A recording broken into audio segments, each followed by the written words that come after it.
Meus amigos e minhas amigas, aqui é o Leonardo do canal Shooter BR e eu estou aqui hoje como especialista em tunagem de alta performance, a convite da TAG Tactical, para conversar com vocês um pouquinho sobre a escolha do calibre de uma arma de pressão de acordo com as necessidades de vocês. Então a gente vai discutir aqui um pouquinho sobre 4,5, 5,5, 6,35 ou as Big Bore e assim por diante. Então espero sanar as dúvidas de vocês a esse respeito. E eu já queria agradecer a oportunidade aí que o Grupo Náutica deu da gente estar participando desse quadro com vocês como um armeiro especialista em tiro de alta performance. Me sinto bastante honrado aí pelo convite e agradeço essa oportunidade. Então vamos conversar um pouquinho sobre calibres, meus caros. Nós temos aí uma variedade muito grande de calibres no tiro de pressão, cada um com características muito próprias, e uma das grandes dúvidas que os atiradores em geral têm é qual é o melhor calibre para o meu tipo de aplicação. E isso depende de uma série de fatores, uma série de questões que são envolvidas aí com a balística externa do chumbinho, o tipo de aplicação que você vai fazer do equipamento, distâncias em que você vai praticar, potência da arma e assim por diante.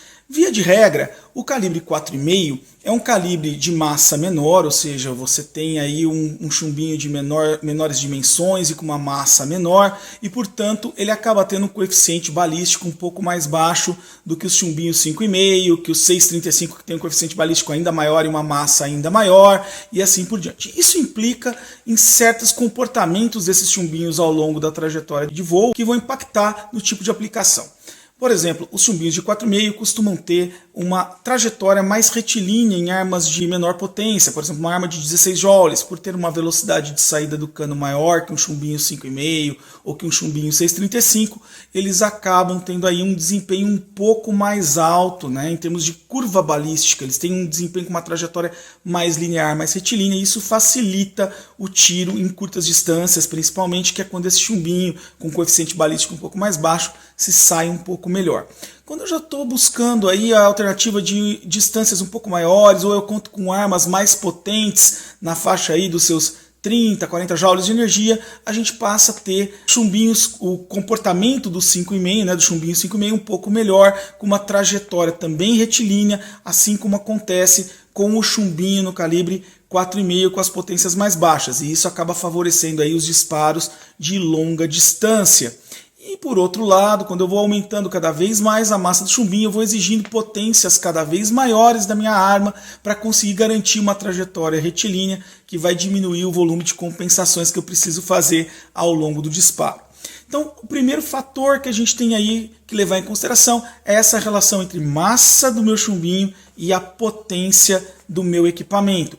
Via de regra, equipamentos mais potentes conseguem ter uma balística externa melhor, né, uma curva balística melhor com os chumbinhos mais pesados em relação a equipamentos menos potentes, onde você precisa aí, acaba tendo uma curva balística muito acentuada, o chumbinho faz uma parábola muito intensa. Um outro fator que a gente tem que levar em consideração é o fator vento. Chumbinhos com massa maior conseguem lidar melhor com o vento, assim como chumbinhos com seções transversais menores. Então o vento vai influenciar o seu disparo quanto mais leve for o seu chumbinho, ele vai ser desviado com mais facilidade.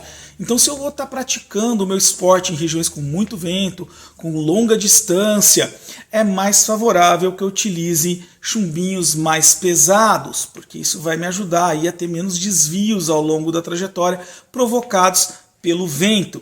E ao mesmo tempo eu tenho aí, né, um outro fator que eu preciso levar em consideração, que é a capacidade desse chumbinho guardar energia ao longo da trajetória. Então não adianta eu ter uma trajetória muito flat, mas o chumbinho perder muita energia ao longo do tempo, porque em uma curta distância ele vai perder muita velocidade e vai acabar chegando no alvo aí sem estabilidade, sem força suficiente. Então eu preciso, na outra ponta, buscar por chumbinhos que sejam aí capazes de conservar a maior quantidade de energia também até o alvo, se eu estou praticando tiros de distâncias mais acentuadas. Então eu vou buscar chumbinhos aí com pesos maiores, que vão me refletir num coeficiente balístico melhor, e isso daí vai me ajudar a ter mais energia, mais impacto quando chego no resultado lá na frente, num alvo de longa distância.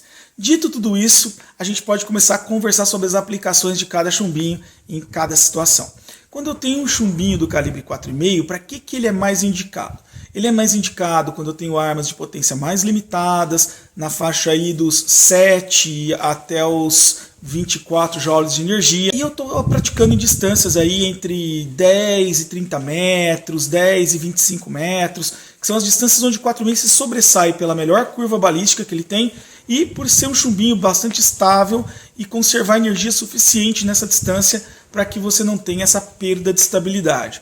Quando eu passo para provas mais longas ou para tiros mais distantes, como 50, 100 metros, eu passo a querer chumbinhos com uma massa um pouco maior para sofrer menos influência do vento, ter um coeficiente balístico maior e conservar mais energia ao longo da trajetória. E por isso eu acabo buscando chumbinhos mais pesados, como 5,5, 6,35. Então a gente já começa a ter um desenho aí de quando eu tenho distâncias menores, o 4,5 acaba sendo mais vantajoso. Quando eu tenho distâncias maiores, o 5,5 acaba sendo aí, ou 6,35, calibres maiores, como os Big Bore também, acabam sendo mais vantajosos porque carregam mais energia até o alvo, né? Conseguem chegar conservando melhor por meio da inércia essa sua velocidade inicial. E isso favorece os tiros aí de longa distância.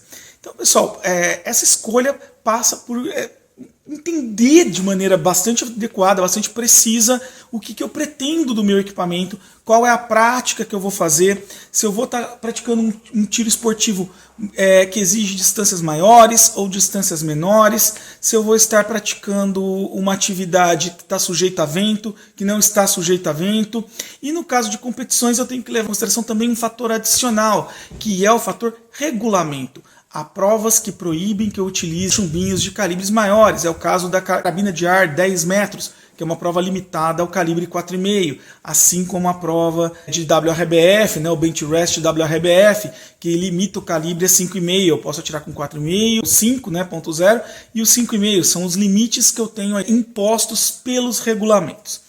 Algumas pessoas me fazem algumas perguntas quando a gente está discutindo essa questão dos chumbinhos, né? A questão custo, por exemplo. Muita gente me pergunta, é vantajoso em termos de custo? Qual que é o melhor? Bom, pessoal, em termos de custos, a gente sempre percebe que o 4,5 leva vantagem em relação a outros chumbinhos. E as Big Bore, obviamente, tem uma desvantagem muito grande, muitas vezes custando até mais caro do que o tiro com arma de fogo, por ser um calibre aí bastante pesado e bastante caro. Outra pergunta que me fazem com frequência é relativa ao fator vento, né? O fator vento, qual chumbinho se dá melhor? Via de regra, quando a gente está em distâncias menores, a menor seção transversal do chumbinho 4,5 favorece ele em distâncias mais curtas, porque ele acaba não perdendo tanta energia e eu acabo tendo essa vantagem dessa menor seção transversal empurrar menos o chumbinho. Com relação a um outro questionamento que muita gente me faz, é permitido utilizar chumbinhos de qualquer diâmetro em qualquer prova? Não, a gente tem que tomar cuidado aí que os calibres podem ser restritos de acordo com a categoria que você está trabalhando, como eu disse anteriormente aqui no vídeo.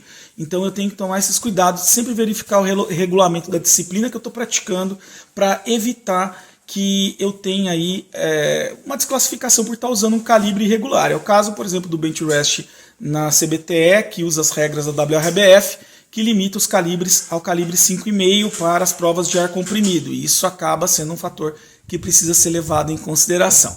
Bom, pessoal, eu gostaria de agradecer mais uma vez a oportunidade que o Grupo TAG deu para a gente estar compartilhando com vocês essas informações. Espero que vocês tenham gostado aí do vídeo, que tenha contribuído de alguma forma para vocês. Um grande abraço e vejo vocês aí no próximo vídeo.